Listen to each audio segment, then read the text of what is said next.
हमारी ज़िंदगी का बीता हुआ हर एक पल, चाहे वो क्षण भर का क्यों ना हो, सब इतिहास में तब्दील हो जाता है। चाहे पहले से चली आ रही कितने भी पुरानी और कितनी भी सदियों साल पुरानी चीज़ें हों, सब एक इतिहास का पार्ट है।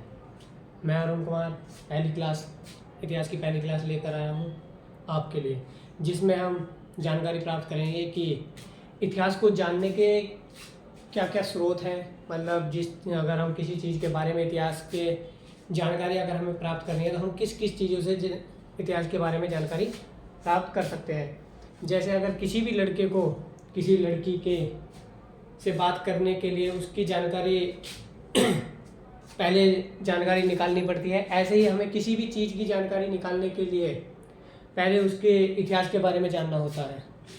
तो आज हम देखेंगे कि किसी भी चीज़ को या हमारे बीते हुए पल जितनी भी घटनाएं घटित हुई है तो उनको हम किस किस तरीके से देखते हैं, या आज हमारे जो इतिहासकार हैं उनको किस तरीके से पता चला है कि आज से इतने साल या इतने सदियों साल पहले क्या बीता था। तो जो साक्ष्य हमें बताते हैं उनके बारे में आज जानकारी प्राप्त करेंगे।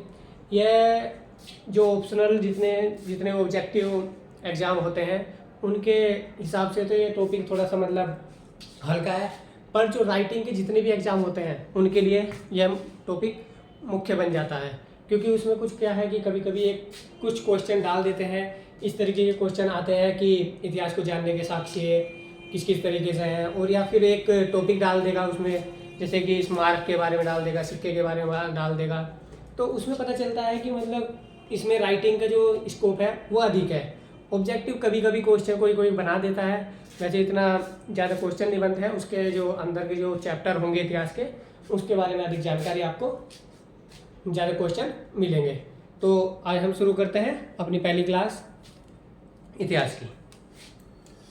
जैसे आपको अगर हम भारत की बात करें,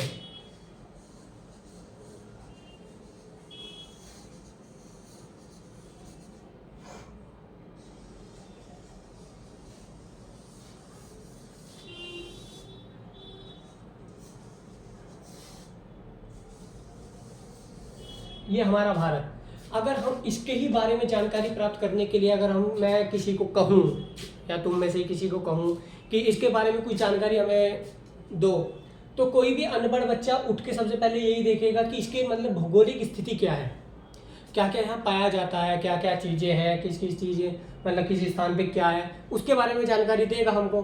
तो इसी प्रकार हम उन्हीं साक्ष्यों से पता चलाते हैं कि जहाँ जैसे पर्वतीय इलाका है तो पर्वतीय इलाकों में रहने के लिए कि आदमियों को किस किस तरीके का जीवन और किस तरीके का मानसिक रहन सहन या खान पीन की व्यवस्था होगी, मतलब किस तरीके का वातावरण होगा। तो हमें पता चल जाता है कि किस इलाके का क्षेत्र किस तरीके का है और वहाँ की सामाजिक स्थिति या सांस्कृतिक स्थिति का हम थोड़ा बहुत अंदाज़ा लगा सकते हैं। इसी प्रकार हम आ जाते हैं जैसे कि गंगा का और सिंधु का मैदानी क्षेत्र।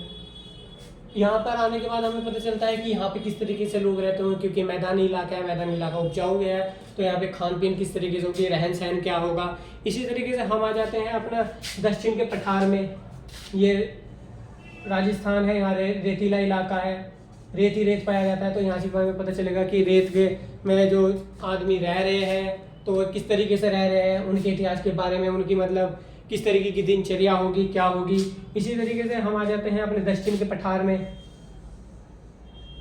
दक्षिण के पठार में पत्थर ही पत्थर है, वहाँ उपजाऊ ज़मीन कम है, पथरीला इलाका है, नदियाँ भी तेजी स्पीड से जाती हैं। तो वहाँ की संस्कृति और जो रहन सहन होगा वो किस तरीके से होगा हम अपना अंदाज़ा लगा सकते हैं। और सुदूर दक्षिण का जो इलाका है, थोड़ा तटीय जो क्षेत्र है, वो मैदानी इलाका है, वहाँ पे आदमी क्या होते होंगे, उनकी खाने की चीज़ें में क्या क्या शामिल होगा, ये हमें क्या है कि भौगोलिक स्थिति देखने के बाद भी पता चल जाता है। और इसके बारे में किसी भी देश के, भारत ही क्या किसी भी देश के बारे में आप जानकर या देख कर बता सकते हैं कि वहाँ की रहन सहन और खान पीन क्या होगा। इसी बारे में मतलब आप अंदाज़ा लगा सकते हैं कि पिछली जो रियासत जो हमारी मतलब राजा या उससे पहले आदि मानव रहे हैं तो वे किस प्रकार से रह रहे थे। अब हम पता करते हैं कि जितने भी मानव आज की जो सभ्यता है, मतलब जो आज सभ्य मानव है, उसकी उत्पत्ति एकदम तो अचानक से हुई नहीं है। पहले सब क्या थे, जनजाति थी। जितने भी आजकल आप देखते हो कि पश्चिमी इलाका है या फिर पश्चिम के जितने भी लोग हैं, सब ये सोचते हैं कि हम आधुनिक मानव हैं, पर क्या था सबसे पहले, और जनजाति को देखकर उनके मन में एक चिढ़ाव सा होता है कि यार जनजाति लोग हैं, किस तरीके से रहते हैं, क्या खान पीन है उनका। तो उनको ये नहीं पता, या ये मालूम तो है पर ये है कि एक पर्दा डाल के रखते हैं अपने दिमाग पर। उनको पता है कि हम पहले कैसे थे। जो जनजाति आज जिस अवस्था में रह रही है, हम पहले वैसे ही थे, क्योंकि पहले आदि मानव, फिर जनजाति इलाकों में, जनजाति से जितने अपने दिमाग का विस्तार कर लिया, आधुनिक रूप अपना लिया, तो वो सब भी हो गया। और जिन्होंने भी अभी तक जंगल में रह रहे हैं, उनकी सांस्कृतिक और सामाजिक व्यवस्था वैसी ही है, तो वे क्या है, जनजाति हैं। तो ऐसे ही चलते रहे। जैसे कि अगर हम ध्यान दें, पिछली जो बातें हैं, पिछली जो जनजातियाँ हैं, उन पर अगर हम ध्यान दें जनजातियों पे, तो सबसे पहले हमारे दिमाग में या साक्ष्यों के रूप में हमें मिलता है निग्रेटो। निग्रेटो जनजाति ये सबसे पुरानी जनजाति मानी जाती है, क्योंकि जब मानव की धरती पे, पृथ्वी पर मानव की उत्पत्ति हुई, तो जो सभ्य मानव बना उस समय का सभ्य, तो सबसे पहले क्या था, निग्रोटी थी। निग्रेटो जनजाति जो थी, पूरे विश्व में इसके कहीं कहीं साक्ष्य मिलते हैं, कहीं पर नहीं मिलते हैं, तो थोड़े बहुत ही साक्ष्य मिलते हैं, क्योंकि सबसे पुरानी है तो कुछ पता है कि साक्ष्य खत्म भी हो चुके होंगे। तो फिर इसके बाद आती है मंगोलाइड।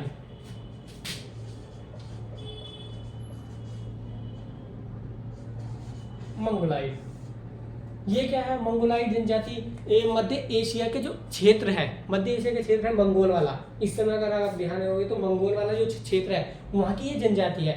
इसने क्या करा कि पहले क्या था कि सारे महाद्वीप आपस में जुड़े हुए थे, आने जाने का रास्ता था। तो क्या है, इस जनजाति ने क्या है, पूरे विश्व में आना जाना रखा।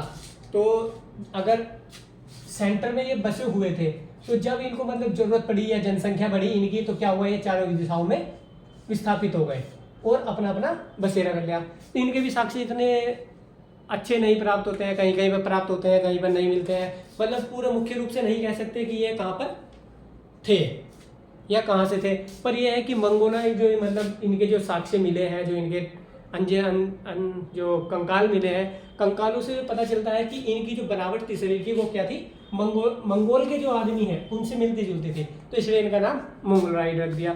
भूमध्य सागरीय जनजाति, भूमध्य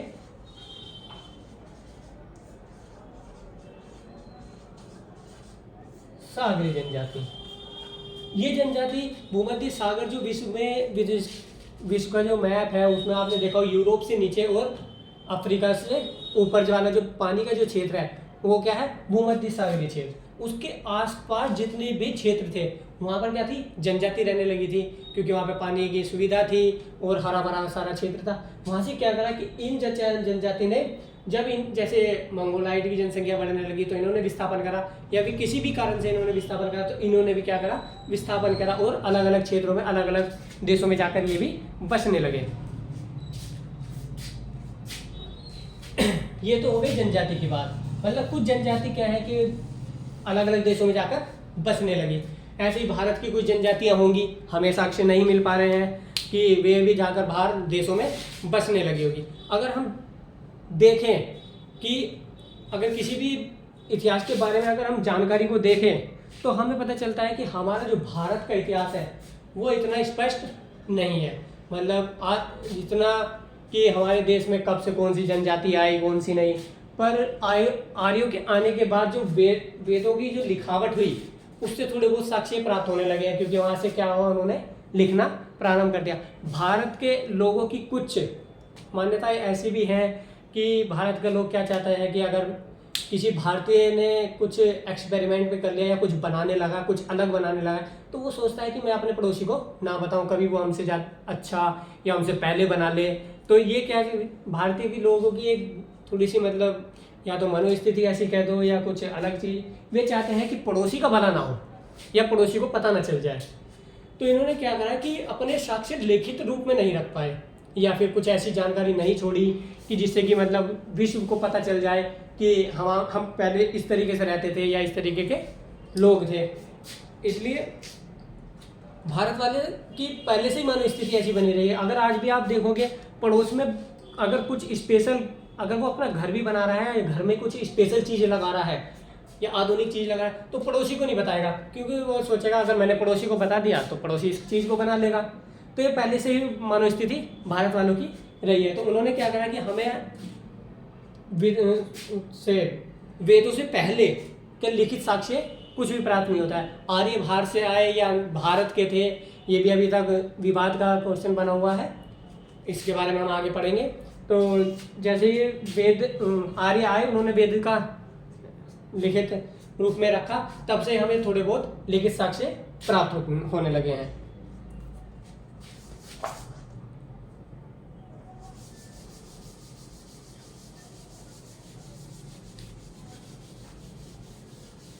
अगर हम ध्यान दें तो अगर किसी भी चीज़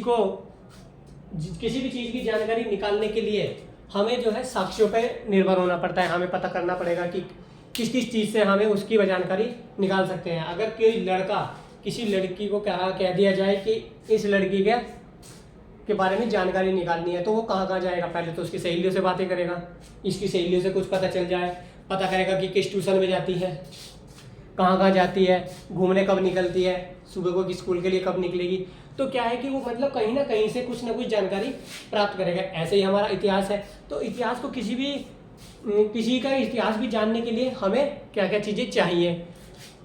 आजकल अगर हम किसी चीज़ का किसी स्थान के बारे में जानकारी निकालने लगे तो सबसे पहले हम क्या करेंगे? गूगल पे डालेंगे या मैप पे सर्च डालेंगे कितनी दूर है, क्या है। फिर अगर हम वहाँ घूमना है तब भी हम गूगल पे डालेंगे कि घूमने कि मान के चलो कि दिल्ली में हमें घूमने की जगह, तो एकदम डालोगे तो वो एकदम साक्ष्य दे देगा। पर ऐसा वहाँ उस समय था नहीं, तो इसलिए क्या है कि विद्वानों ने किस किस चीज़ से, किसी भी चीज़ के बारे में जानकारी किस किस चीज़ से हमें प्राप्त होंगी।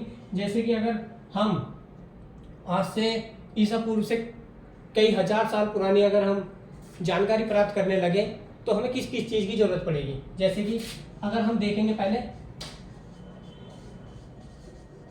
साहित्यिक साक्ष्य, पहले हम जानकारी प्राप्त करेंगे कि हमें कुछ लिखित रूप में अगर प्राप्त हो जाए। अगर हमें प्राप्त करना है कि हमें आगरा, अगर हम गूगल को या नेट को हटा दें आज के युग में, अगर हमें आगरा के बारे में जानकारी प्राप्त करनी है तो हम देखेंगे कि हमारे पास में या हमारे आसपास के क्षेत्र में किसके पास आगरा पर लिखी हुई किताब होगी। तो हम सबसे पहले क्या ढूंढेंगे? लिखित साक्ष्य। लिखित साक्ष्य से क्या है कि उस समय कोई वहाँ से गया हो या उस समय के वहाँ लोग हों, तो उन्होंने क्या है कि उसको देखकर अपने रहन सहन और अपने मतलब जितने भी एक्टिविटी थी सबको उन्होंने लिख के रखा है कि राजा कौन था, क्या था, किस समय क्या चल रहा था। तो क्या था? साहित्यिक रूप में लिख के रखते थे। दूसरा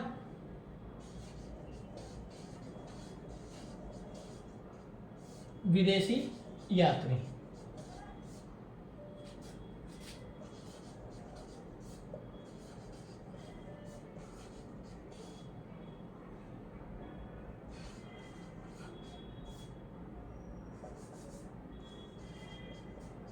या लेखन।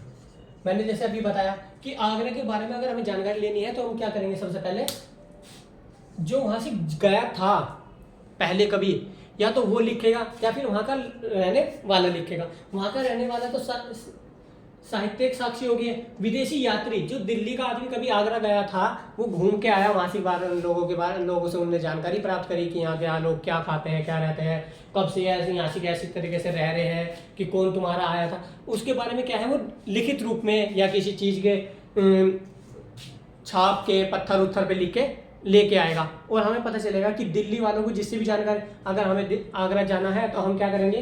सबसे पहले पता करेंगे यहाँ पे आकर कि कौन गया था या किसके पास लिखित साक्ष्य है। तो हम उस यात्री के पास जाकर उसका पता करेंगे कि तुम वहाँ से गए थे, तुमने क्या क्या देखा, कहाँ पे हमें घूमना अच्छा रहेगा, क्या नहीं रहेगा। तो ये क्या हो गया? विदेशी जो यात्री आए थे भारत में समय समय पर, या जो विदेशी अपने घर पे ही बैठे थे, यहाँ से जो यात्री जाते थे, क्योंकि व्यापार पहले से होता था भारत में, व्यापार करने के बाद जो यात्री अपने देश में जाते थे, तो वहाँ के जो लेखक थे, इच्छुक थे भारत के बारे में जानकारी प्राप्त करने के लिए, वे क्या करते थे कि उनसे जानकारी लेते थे कि भारत में कैसा है, कैसा रहना है, क्या नहीं है।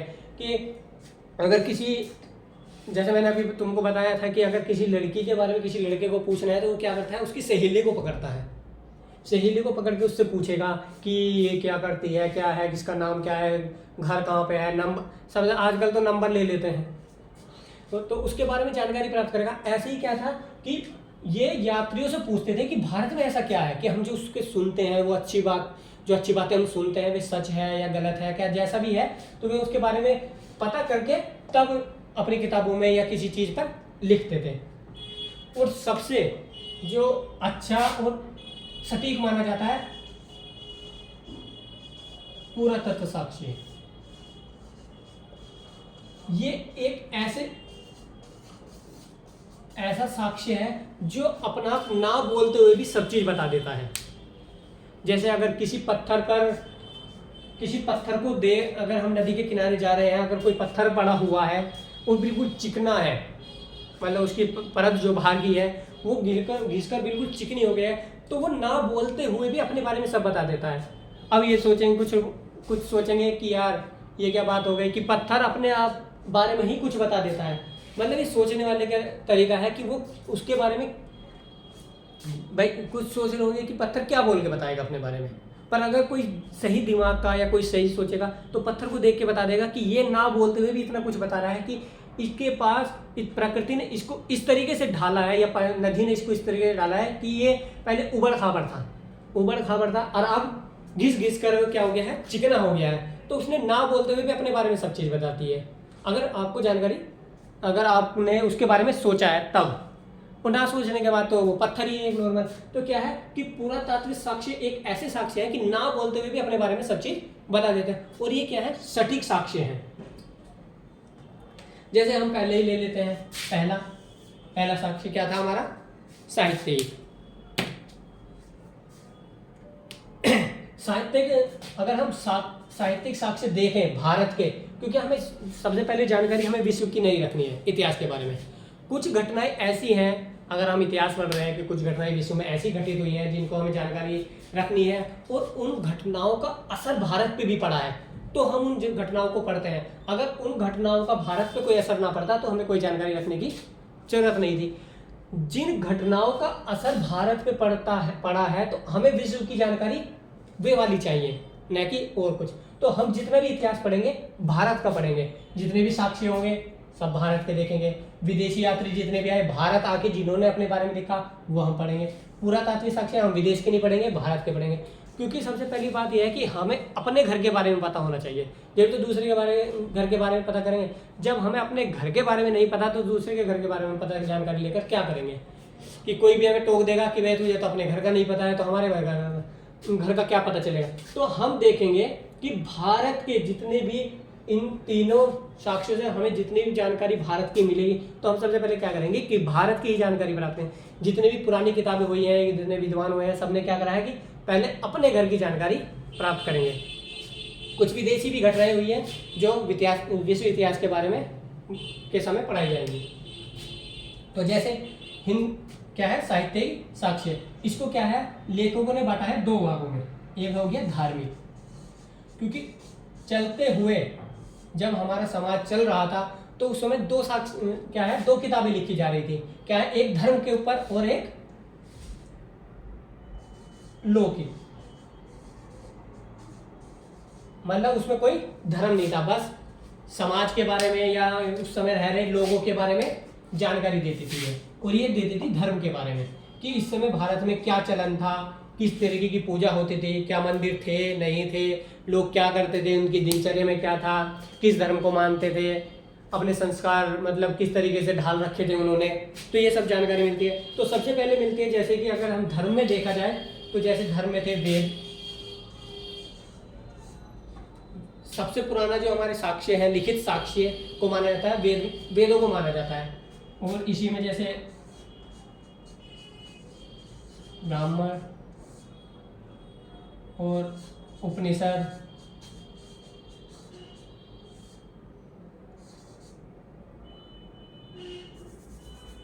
पुराण, महाकाव्य आदि, ये ऐसे साक्ष्य हैं जो धार्मिक हैं। अगर वेदों को पढ़ा जाए तो उसमें भी धर्म बताया गया, इसमें भी धर्म बताया गया, उपनिषदों में धर्म बताया गया, पुराण में धर्म बताया और महाकाव्य, जो हमारे दो महाकाव्य है रामायण और महाभारत, इसमें भी क्या बताया गया है, धर्म के बारे में। अगर हम इनको पढ़ के देखते हैं तो उस समय के, जिस समय ये लिखे गए थे, लिखित रूप दिया गया था, उस समय के क्या है, समाज में क्या धर्म था, क्या चलन था, किस तरीके का धर्म था, किस तरीके के लोग थे, क्या चलन, मतलब किस तरीके का पहनावा, क्या मानते थे क्या नहीं मानते थे, ये सब चीजें इसमें दी गई है। और ले लेते हैं हम लौकिक। अगर लौकिक साक्ष्यों में ले लिया जाए तो इसमें सबसे पहला आता है, सबसे पहला नहीं, जैसे कि मतलब अगर मान ले तो जैसे कि अर्थशास्त्र, ये क्या है, लौकिक है, इसमें कोई धर्म की बात नहीं है। क्या है कि राज्य को चलाना, या उस समय राज्य में किस तरीके से लोग थे, क्या व्यापार करते थे, क्या मुद्रण में चलन में था, क्या मतलब खाते थे, किस तरीके का रहन सहन था, ये क्या है कि समाज के बारे में लोग, जैसे इसने खुद कहा है अपना, देखो ये सब खुद अपने बारे में बताया, लौकिक मतलब लोगों के बारे में, और ये खुद बता रहा है धार्मिक मतलब धर्म के बारे में। तो क्या है, लौकिक लोगों के बारे में, मतलब उस समय राज्य में क्या चल रहा था, ये क्या है, जितने भी साहित्यिक साक्ष्य हैं ये उस समय के बारे में बताते थे। जैसे कि ये हो गया अर्थशास्त्र, हो गया राजतरंगिणी, हो गया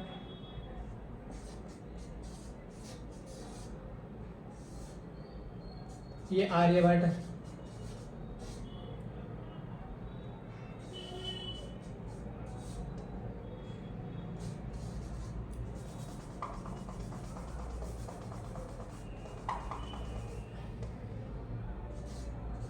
कल्लड़ की,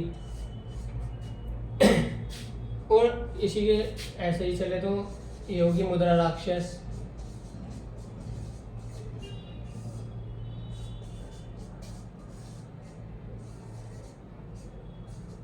विशाखदत्त,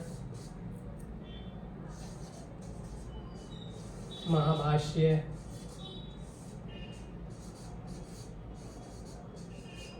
पंतजलि। ये वाला पंतजलि नहीं है, एक लेखक थे पंतजलि पुराने प्राचीन इतिहास में, वे हैं ये। कई पंतजलि ये वाले उठा लो, रामदेव जी वाला, कागनी मित्र,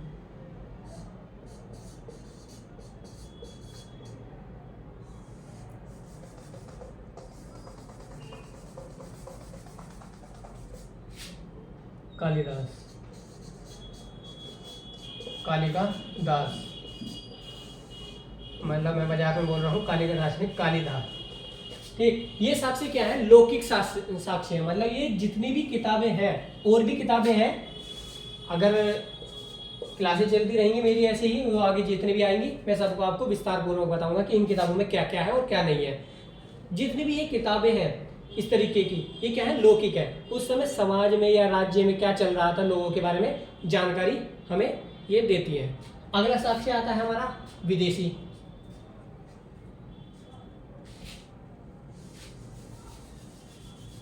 विदेशी यात्री जितने भी आए भारत में, तो उन्होंने कुछ जो जानकारी भारत से प्राप्त जो करी है, वो किस किस तरीके से की है, और मतलब क्या क्या उनको, कौन कौन आया किस तरीके से, तो कुछ अभी बताएंगे, और कुछ जो लास्ट में की क्लासेस चलती रहेंगी, टाइम टाइम पर आते रहेंगे, तब उनके बारे में जानकारी देते रहेंगे।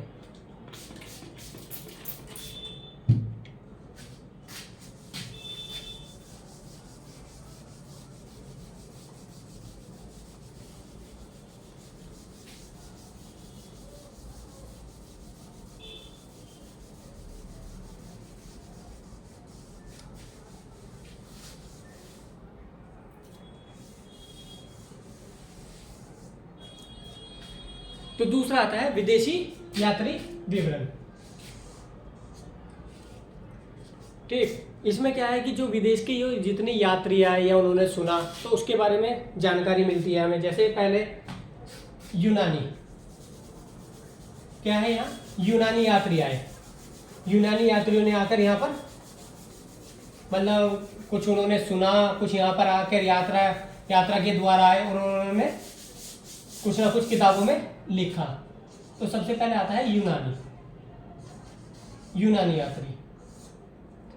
तो यूनानी यात्रियों में सबसे पहले जो मतलब नाम आता है हेरोडोटस।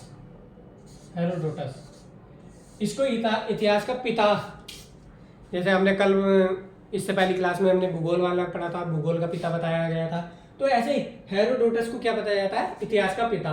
कभी कभी छोटी मोटी जो ऑब्जेक्टिव जॉब जो होती हैं उनमें कभी कभी पूछ लेता है, मतलब एक सीरियल में लगा देता है कि इतिहास का पिता किसको कहा जाता है। तो ये क्वेश्चन बन सकता है, मतलब छोटे जो ऑब्जेक्टिव क्लासें होती हैं जो जिसमें पेपर आता है उसमें ये पूछ लिया, कभी कभी पूछ लिया जाता है। तो जैसे एक ही हो गया, ये था एक यूनानी। इसने जितने भी भारत के बारे में इसने किताबें लिखी, मतलब जानकारी लिखी, ये कभी आया नहीं है भारत, पर इसने क्या करा कि यात्री जो यहाँ से यात्री जाते थे यूनानी, या स्थल मार्ग से या जल मार्ग से जितने भी यूनानी यात्री आते थे उनसे जानकारी प्राप्त करता था ये, कि भारत के वहाँ पे मतलब कि भारत में क्या चलन है, कि इस समय किसका राज्य है, किस तरीके से लोग रहते हैं, क्या जाने। तो इसने जितनी भी जानकारी प्राप्त करी तो उसने अपने इसमें किताबों में या लेखन में लिख डाला। अब वो सच भी हो सकती हैं, मणगणन भी हो सकती हैं, क्योंकि कोई भी आदमी बताने का तरीका अलग होता है। अगर एक बात मैं किसी को अगर एक बात बताऊं जो मेरे पे मतलब या मेरी सच हो या झूठ हो, मैं एक बात उसको बताऊं और वही बात चलते चलते 10 आदमी तक पहुंच जाए और 11वें से अगर वो बात पूछो तो या तो उसमें जुड़ा हुआ मिलेगा या घटा हुआ मिलेगा। तो ऐसे इनका था कि यात्री यहाँ से गए, जो जो पता नहीं क्या बताया उन्होंने, तो इसने वो लिख डाला। तो अगला यात्री आता है, ये भी ऐसे ही था।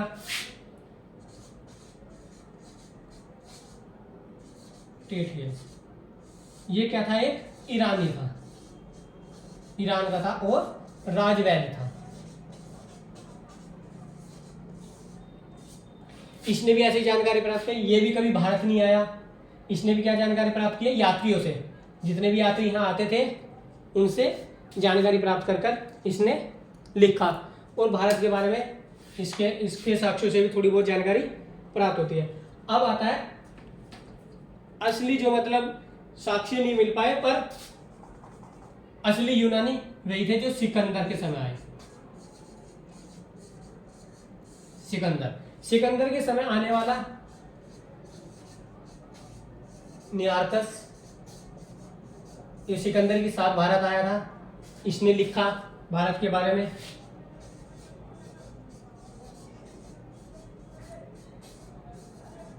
आइने सिरिकटस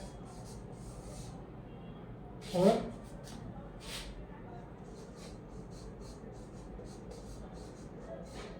अरिस्टोबुल्स।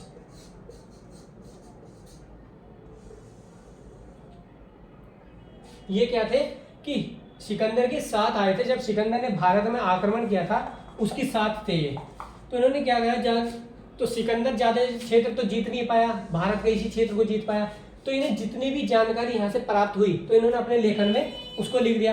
अब भारत के इतने हिस्से की जानकारी अगर हमें मिल जाए इससे पहले तो पूरे भारत के बारे में तो जानकारी दे नहीं सकते, क्योंकि अगर हम मान के चले कि हमें 50% भारत के बारे में भी जानकारी है, तब भी हम पूरे भारत के बारे में जानकारी नहीं दे सकते, क्योंकि भारत के उत्तरी भाग में कुछ और चलन है, दक्षिण भारत में चले जाओ कुछ और चलन है, पूर्व में चले जाओ तो कुछ और चलन है, उत्तर पूर्व में चले जाओ तो और कुछ चलन है, या तो कोस कोस पे पानी बदल जाता है। तो ये क्या है कि सिकंदर के साथ जितने भी लेखक थे वे सिर्फ उत्तर पश्चिम भाग में आए, और इन्होंने जितनी भी जानकारी वहां से प्राप्त हुई उन्होंने अपने लेखन में लिखी, और यूनानियों को भारत के बारे में जानकारी दी कि भारत में ऐसा है वैसा है ये है।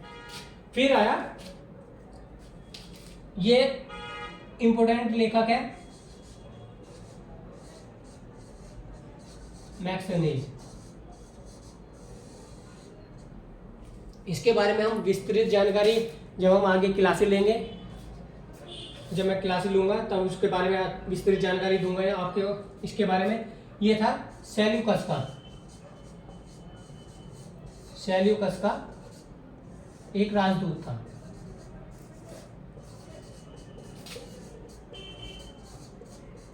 सेल्यूकस का राजदूत था ये। अब सेल्यूकस का राजदूत आके भारत में रहा, ये चंद्रगुप्त मौर्य के काल में आया था।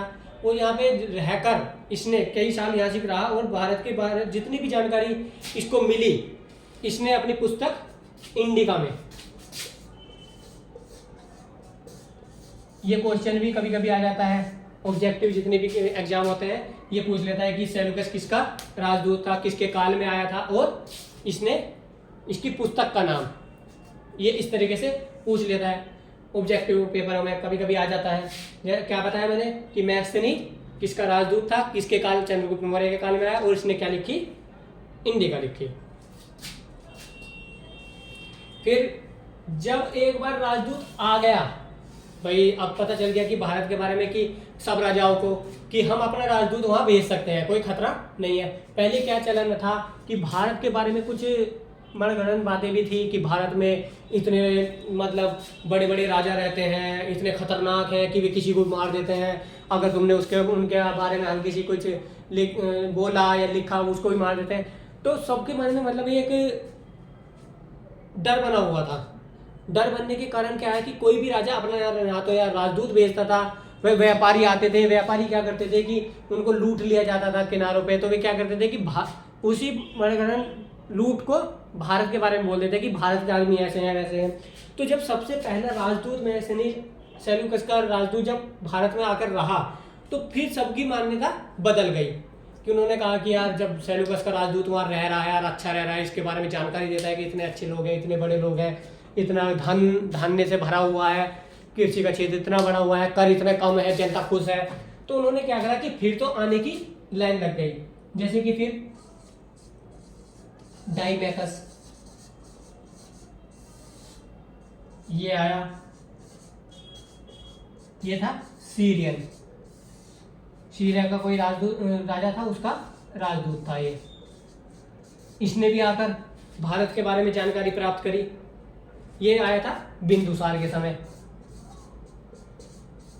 फिर तो सबकी लाइन लग गई।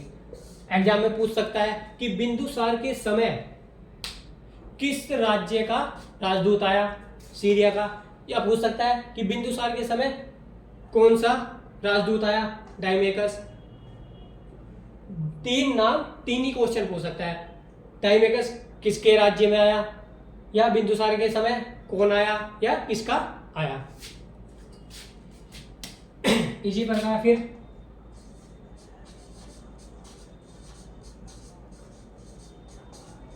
डायोसिनियस, ये था मिस्र का राजदूत और किसके समय आया, अशोक के।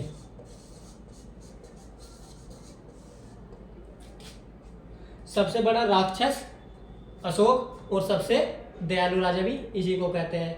क्योंकि राक्षस इसलिए कि इसने अपने क्या है भाइयों को मार दिया। जो अपने भाइयों को मार सकता है तो सबसे बड़ा निर्दयी आदमी माना जा सकता है। और फिर एक युद्ध ने उसकी क्या है पूरी जिंदगी बदल दी और इतना दयालु बन गया कि इसने मांस खाना तक छोड़ दिया।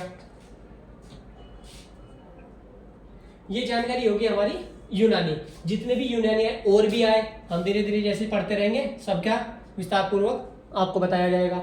ऐसे ही पहले यूनानी है, अब आते हैं चीनी यात्री।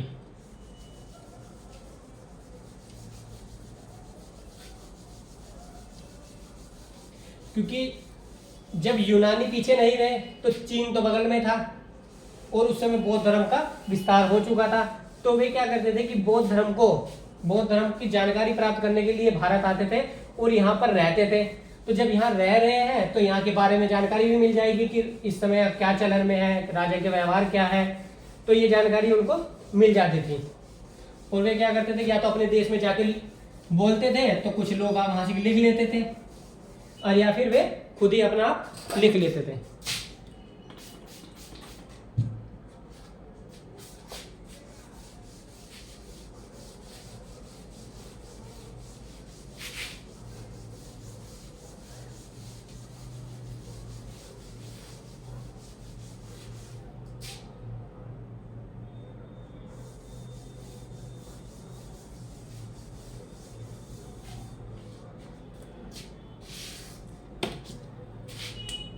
जैसे अब आ गया विदेशी वृत्तांत में चीनी यात्री। ये हमारे चीनी यात्री मैंने अभी तुम्हें बताया कि बौद्ध धर्म के लिए आते थे ये, क्योंकि इनका असली जो पर्पस था वो बौद्ध धर्म के बारे में जानकारी प्राप्त करना था। बौद्ध धर्म की जानकारी प्राप्त करने के लिए यहाँ आते थे। तो सबसे पहला यात्री भारत आया फाहियान। जैसे मैंने तुम्हें पहले ही बताया कि हम जितनी भी अभी तो मैं सिर्फ नाम लिख रहा हूँ, जितनी भी हमें जानकारी इनके बारे में प्राप्त है या मिली है सब तुम्हें आगे चैप्टरों में बताऊंगा। तो ये आया चंद्रगुप्त सेकंड के काल में।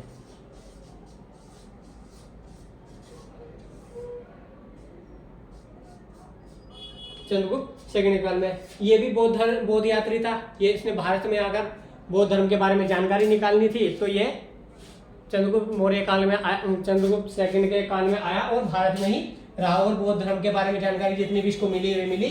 और भारत के जब अगर हम किसी गांव में किसी चीज़ को ढूंढने जाएं, किसी भी चीज़ को ढूंढने जाएं, तो हम अपना फोकस सारा उसी पे नहीं लगाते कि हमें तो सिर्फ यही देखना है। अगर हम किसी को मान के चलो कि अगर हम खेती लेने जाएं तो हम खेत नहीं देखेंगे।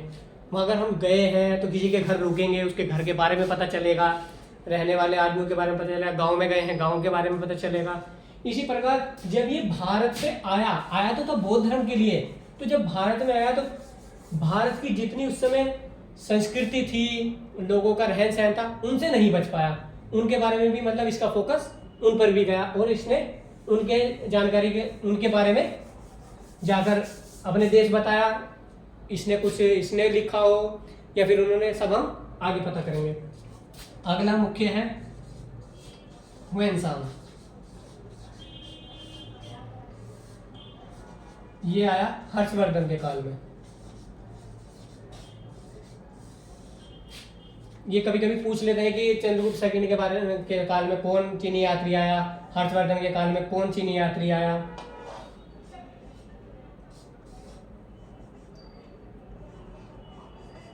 ये 629 ईस्वी में आया और 16 साल यहीं पे रहा। 16 वर्ष कहाँ रहा?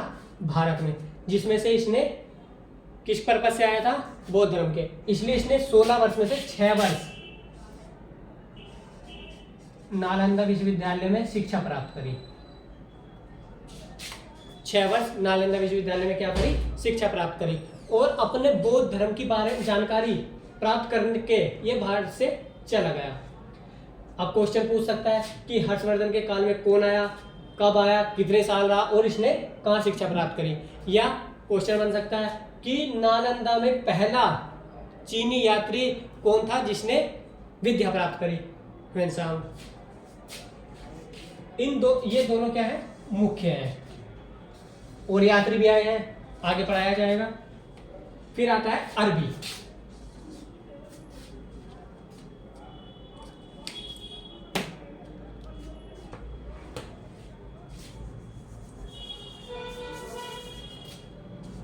अब क्या है? अरबी लेखक। क्योंकि अरब से पहले से ही भारत का क्या था? व्यापार चालू था। कुछ यात्री यहाँ आते थे, उनके साथ व्यापारियों के साथ कुछ व्यापारी वहाँ जाते थे और वहाँ के जो लेखक थे, जो इच्छुक थे भारत के बारे में जानकारी प्राप्त करने के लिए, उनसे पूछकर लिख लेते थे। जैसे अल बरूनी मुख्य राइटर है, इसने लिखी है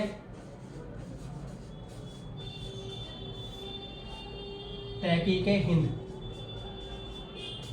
भारत के बारे में जितनी भी इसे जानकारी प्राप्त हुई या यहाँ पर आके या फिर यात्रियों से पूछकर जितनी भी जानकारी प्राप्त हुई है उसने तहकीक हिंद। यह मोहम्मद गोरी के समय भारत आया था। मोहम्मद गोरी भारत पर जो मतलब भारत को लूटने वाला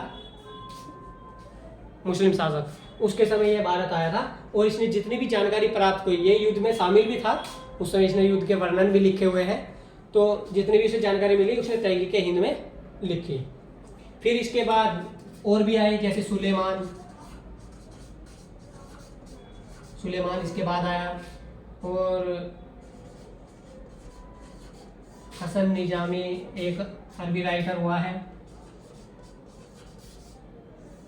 इन्होंने भारत के बारे में जानकारी की है। एक फरिश्ता, वो वाला फरिश्ता नहीं है कि यमलोक वाला फरिश्ता, ये नाम फरिश्ता है, था फरिश्ता ही, क्योंकि जब मुस्लिम शासक भारत आए तो एक यमदूत के ही फरिश्ते थे, क्योंकि कोई भी धर्म अगर दूसरे के क्षेत्र में जाके प्रचार करने की कोशिश करता है तो वो उस धर्म को दबाने की कोशिश करता है। तो ये भी एक मुस्लिम था, पर उसको उस तरीके से नहीं देख सकते, ये ऐसे भी एक राइटर था। अब हो गया हमारा साहित्य साक्ष्य, हो गया विदेशी यात्री वृत्तांत, हो गया मतलब कुछ कुछ बीच बीच में जितने भी यात्री आए उनका हो गया। अब सबसे मुख्य जो है, मैंने पहले बताया था कि सबसे मुख्य क्या है, जो ना बोलते हुए भी अपनी सारी कथा बता देते हैं, क्या है, पुरातात्विक।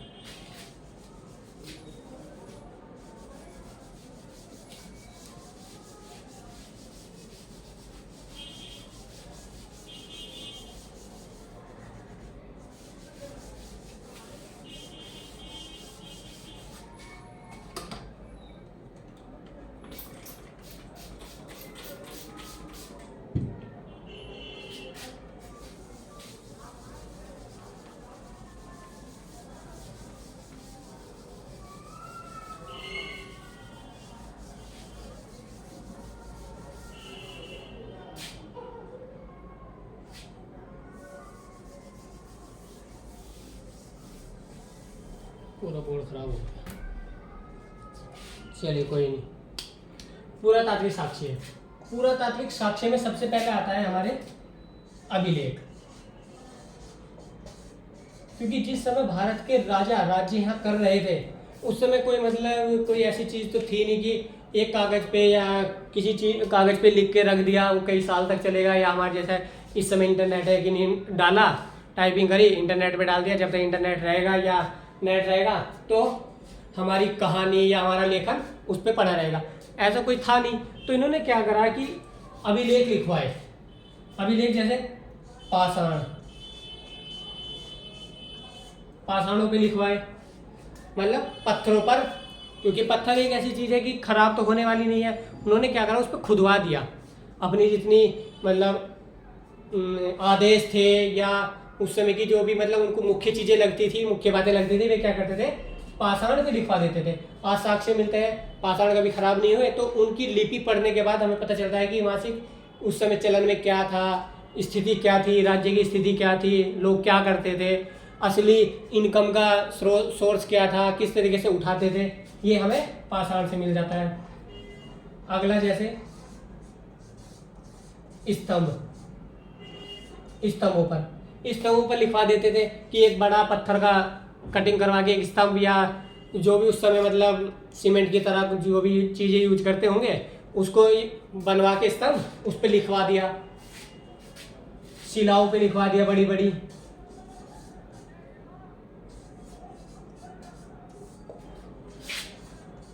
गुफाओं में लिखवा दिया, दीवारों पर, मतलब जो भी उन्हें ऐसा लगा कि ये अधिक से अधिक टाइम तक चल सकती है उन्हीं पर उन्होंने क्या करा कि अपने लेख लिखवा दिए। ताम्रपत्र और कुछ इस तरीके की प्रतिमाएं बनवा दी गई जिससे कि उस समय का पता चल जाए कि मतलब इस तरीके की जो है कि अगर दिखाया जाए कि प्रतिमाओं में मतलब देवी देवताओं की अगर प्रतिमा लगवा दी जाए तो उन्हें पता चल जाएगा कि इस तरीके की देवी देवताओं के वहाँ चलन में थे या इस तरीके की पूजा चलन में थी। अगर हम किसी क्षेत्र में जाएं, किसी भी क्षेत्र में, अगर वहाँ पे हम जिस तरीके की प्रतिमाएं हमें मिलेंगी या देवताओं की या धार्मिक प्रतिमाएं मिलेंगी तो हमें पता चलेगा कि उस क्षेत्र में इस देवता की अधिक पूजा होती है।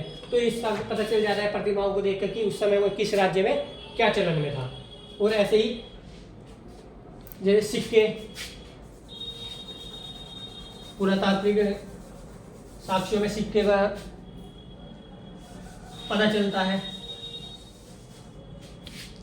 जैसे सिक्कों से ये पता चलता है मतलब एक मोहर होती थी उस समय लगी हुई, सिक्कों पर क्या थे अपने मोहर लगा देते थे, राजा अपना नाम लिखवा देता था, कभी कभी क्या है तिथि लिखवा देता था, उससे बिल्कुल पता चल जाता है कि ये तिथि इस राजा के काल की है, अपना नाम लिखवा दिया, अपना फोटो छपवा दिया या कोई सिंबल अपना उस पर सिक्के पे लगवा देते थे मोहर के रूप में। जैसे कि आज हम अपने सिक्के देखते हैं, जैसे 10 का सिक्का है, जैसे क्या है ऐसी कि अशोक के स्तंभ के जो शेर है वे लगे हुए होते हैं। एक सिक्का उस पर क्या है कि बाली है, एक लिखा है, और 2 का सिक्का है उसमें 2 दिखाया गया है। ऐसी क्या था कि वे भी अपने सिक्कों पर क्या है एक छाप लगवा देते थे। जैसे प्राचीन सिक्के,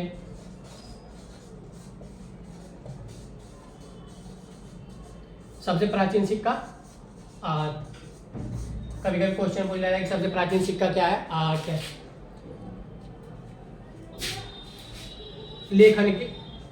लेखन कार्य, मतलब भारत में जो सिक्कों पर लेखन कार्य सबसे पहले करवाया वो यवनों ने करवाया। यवन जो थे विदेशी थे, भारत में आए, भारत को मतलब युद्ध लड़े, युद्ध जीतने के बाद भारत में जो बस गए उन्होंने क्या करा कि सिक्के डलवाए, और सबसे पहले श्रेय भी इन्हीं को जाता है सोने के सिक्कों का। और सोने के सिक्कों के साथ साथ क्या करवाया इन्होंने, सिक्कों पर लेखन कार्य किया। पहले क्या था कि सिक्कों में सिर्फ एक मोहर के रूप में छपा होता था, उन्होंने क्या करा कि लेखन कार्य, लेखन में ये कुछ भी करवा सकते हैं, अपने धर्म का नाम लिखवा सकते हैं, अपने राजा का नाम लिखवा सकते हैं, कुछ भी। जैसे हम आगे क्लासेस चलाते रहेंगे तो हम जब यवन पढ़ेंगे जब बताया जाएगा कि लेखन कार्यों में इन्होंने अपने सिक्कों पर क्या क्या लिखवाया।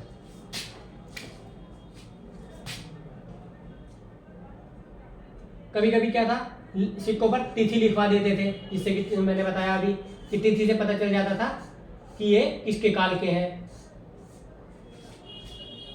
और एक और साक्ष्य मिलता है पुरातात्विक साक्ष्यों में आता है स्मारक।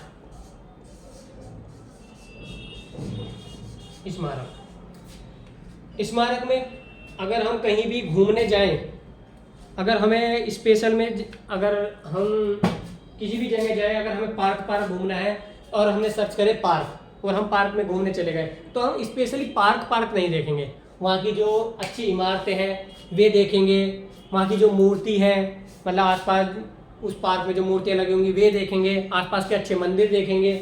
तो हम जो चीज़ देखने गए हैं वही नहीं देखेंगे। इसी प्रकार क्या है कि स्मारक से भी पता चल जाता है कि वहाँ का उस समय क्या चलन में था। जैसे कि इमारतों से पता चल जाता है कि उस समय क्या चलन में था, मंदिरों से पता चलता है कि मंदिरों में किस तरीके के देवी देवता थे, क्या चीज़ें मतलब उसके जो मंदिर को बनाने के लिए किस पत्थर का यूज किया जाता था। मूर्तियों से पता चलता है कि उस समय किन देवी देवताओं की पूजा की जा रही है, या राजाओं की पूजा। कुछ राजा तो ऐसे हुए कि मंदिरों में अपनी मूर्ति तक रखवा दी, तो उससे पता चलता है कि कौन से राजा का काल है या कौन सा राजा ऐसा था जो अपने मूर्तियों को मंदिर में लगवाता था। और कुछ विद्यालयों की इमारतें जैसे कि तक्षशिला,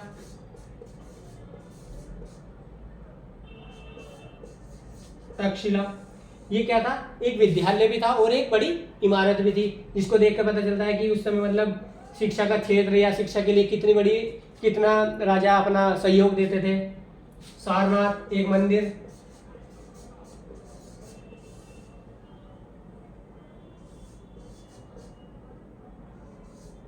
पाटलिपुत्र जो बिल्कुल टूटी हुई है पर अभी भी अपने ना बोलते हुए भी अपना बारे में बहुत जानकारी देती है। और जैसे नालंदा राजगृह, मैंने बताया था कि नालंदा में उसने एक चीनी यात्री ने आकर क्या की थी, अपनी पढ़ाई भी की थी। कितने साल रहा था, 6 साल। और उसने कौन था, ह्वेनसांग, हर्षवर्धन के काल में आकर उसने क्या है नालंदा में 6 साल पढ़ाई भी की थी। तो नालंदा उस समय विद्यालय के रूप में बहुत बड़ा फेमस था, विदेश से यहाँ से आकर पढ़ने आते थे। तो आज हमने जितनी भी जानकारी प्राप्त की है ये मुख्य रूप से क्या है कि जो राइटिंग एग्जाम होते हैं उनके लिए मुख्य है, क्योंकि उसमें पूछ लेता है कभी कभी कि हमें साहित्यिक साक्ष्य के बारे में क्या जानकारी मिलती है भारत के बारे में, या हमारी सोच क्या है। विदेशी वृत्तांत के बारे में पूछ लेगा कि कौन कौन यात्रियों ने भारत के बारे में बताया, या फिर पूछ लेगा पुरातात्विक साक्ष्य से हमें किस प्रकार से इतिहास के बारे में जानकारी प्राप्त करते हैं। तो ये कुछ क्वेश्चन मतलब क्या है कि इस चैप्टर से जो शुरुआती चैप्टर है ये सिर्फ मैंने मतलब इस तरीके से बताया कि इतिहास को किन किन चीज़ों से हम पढ़ सकते हैं, या इतिहास के बारे में हमें किन किन चीज़ों से जानकारी मिल सकती है। साहित्यिक, विदेशी वृत्तांत और पुरातात्विक, ये 3 साक्ष्य ऐसे हैं जिनसे कि हम किसी के बारे में, इतिहास के बारे में जानकारी प्राप्त कर सकते हैं। इसी पे लेखन में ज़्यादातर क्वेश्चन पूछा है, पर कुछ क्वेश्चन हमारे इसमें भी आ गए हैं जो ऑब्जेक्टिव है, छोटी मोटी नौकरियों में पूछ लेते हैं। वैसे तो छोटी मोटी नौकरी इस समय तो कोई नहीं है, बस सरकारी ठप्पा होना चाहिए तो नौकरी कि आजकल गांव में क्या है कि मतलब जो भी है, बड़ी हो या छोटी, पर सरकारी नौकरी होनी चाहिए। तो इसलिए छोटी नौकरी कोई नहीं है, बस सरकारी है। तो जो ऑब्जेक्टिव एग्जाम जो होते हैं उसमें भी कभी कभी छोटे मोटे क्वेश्चन पूछ लेता है। जैसे मैंने आपको बीच बीच में बताया कि कौन सा यात्री कब आया, किसने सोने के सिक्के ढलवाए, या किसने क्या किया, ये सब मैंने आपको बताया। जैसे कि इतिहास का पिता किसको कहते हैं, ये चीज़ें सेलुकस के राज्य में 3-4, मतलब आपके 10-12 क्वेश्चन इसमें ऑब्जेक्टिव भी हो गए हैं। मैं आपसे बस यही निवेदन करूंगा कि सर्दी है, सर्दी में अंदर घुसे रहिए और अपनी रजाई में बैठकर पढ़ते रहिए और अपना पूरा सहयोग दीजिए। मैं आपके लिए ऐसी क्लासें लाता रहूँगा। थैंक यू, धन्यवाद।